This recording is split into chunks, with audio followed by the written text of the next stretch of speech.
तो आज हम सुनाने जा रहे हैं आपको केदारनाथ की एक सच्ची कहानी।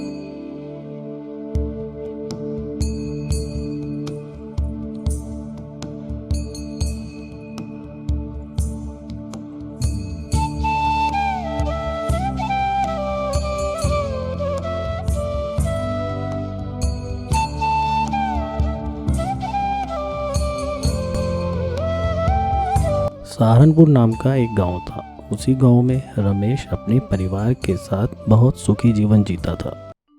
आज रमेश खेत में से काम करके जल्दी घर आ जाता है। तभी रमेश के पिता पूछते हैं, अरे आज तुम बहुत जल्दी घर आ गए, सब ठीक तो है ना?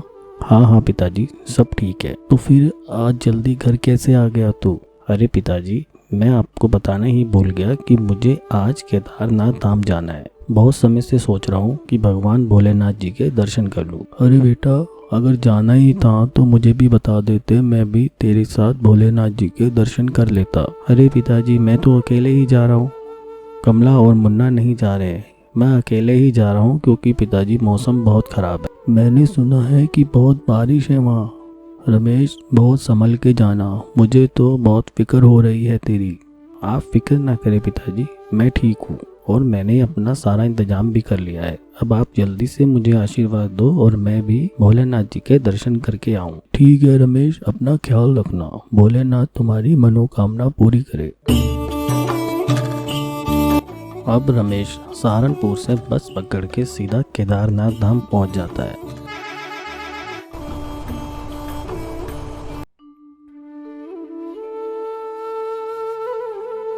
बस स्टैंड पहुंचने के बाद रमेश बहुत खुश होता है। तभी रमेश को बस स्टैंड में एक कुली मिलता है। अरे बाबूजी, कहाँ जाना है आपको? मुझे केदारनाथ के दर्शन करने जाना है। ठीक है बाबूजी, अभी आप किसी होटल या धर्मशाला में आराम कर लो, कल से आप अपनी यात्रा शुरू करना।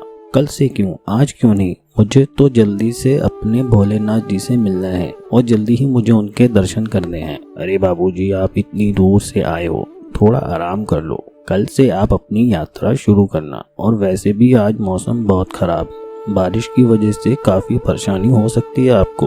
ठीक है, जैसा तुम कहो, जैसे भोलेनाथ जी की कृपा। अगले दिन मौसम बहुत अच्छा होता है। अब रमेश अपनी यात्रा शुरू करता है। तभी कुली बोलता है, बाबूजी आप दर्शन करके जल्दी आ जाना क्योंकि मौसम बहुत खराब है और मौसम खराब होने की वजह से मंदिर जल्दी बंद हो जाएगा और हो सकता है कि फिर मंदिर के कपाट अगले साल ही खुले। ऐसा बोल के कुली रमेश को समझा देता है। रमेश भी भोले बाबा का नाम लेकर चला जाता है।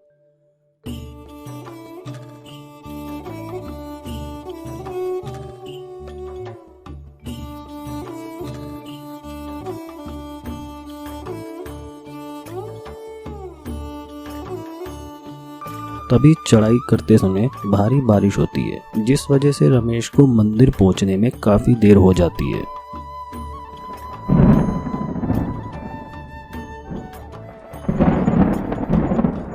रमेश जैसे ही मंदिर के सामने पहुंचता है, मंदिर बंद हो जाता है और पुजारी जी मंदिर से बाहर आ रहे होते हैं। पुजारी जी, मुझे भोले बाबा के दर्शन करने दो, मैं बहुत दूर से आया हूँ।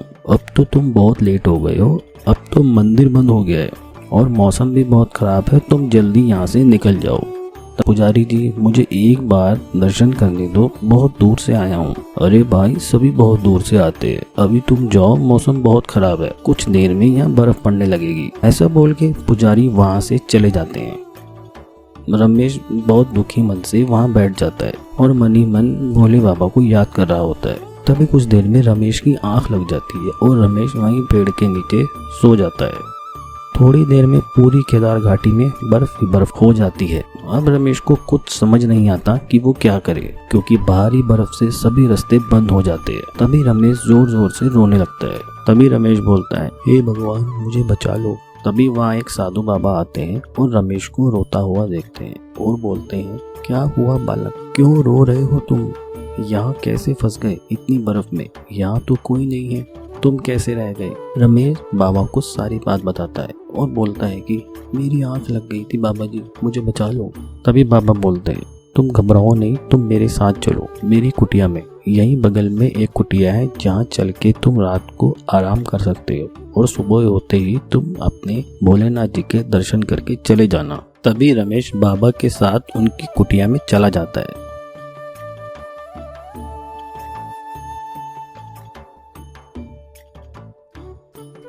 और सुबह होने का इंतजार करता है।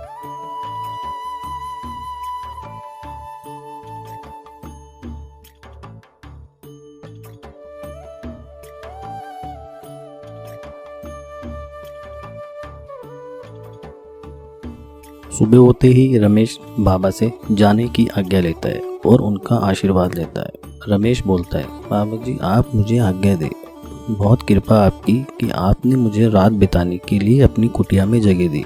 अब मैं अपने भोलेनाथ के दर्शन करूंगा।